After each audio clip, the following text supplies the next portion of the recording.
এটা সবার কাছে নেই, এটা একটা কাঁচা মিঠা, কিন্তু এত বড় কাঁচা মিঠা, এটা পাকলেও খেতে ভালো, কাঁচাও এখন ভালো। এর সাইজ মোটামুটি আমি 700 গ্রাম অবধি মেপেছি। এটা তো পুরো ব্যানানা ম্যাঙ্গোর মতো হয়েছে। এটা তাই আমি এটাকে ব্যানানা কাঁচা মিঠা বলি। ও ব্যানানা কাঁচা মিঠাই তুমি বলো? আমি বলি, হ্যাঁ। এটা দেখুন, এটা এখনই 500 গ্রামের উপর হয়ে গেছে সাইজ দেখুন, এবং কতটা মোটা দেখুন। 500 গ্রামের উপরে এটা হয়ে গেছে, এটা 700 গ্রাম অবধি হয়। তো চারা তোমার কাছে আছে? হ্যাঁ, আমি এই গাছটা থেকে আমি চারা তৈরি করি, এবং অনেক চারা রয়েছে, এখনো 200 মতো চারা রয়েছে। ব্যানানা কাঁচা মিঠা, হ্যাঁ দেখো, খেতে খুব ভালো। হ্যাঁ খুব ভালো, এবং পাকাও খেতে ভালো। পাকাও খেতে ভালো, হ্যাঁ।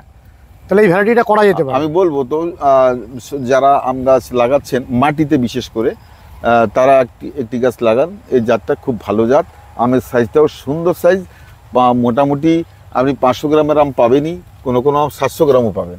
700 গ্রাম পর্যন্ত হতে পারে।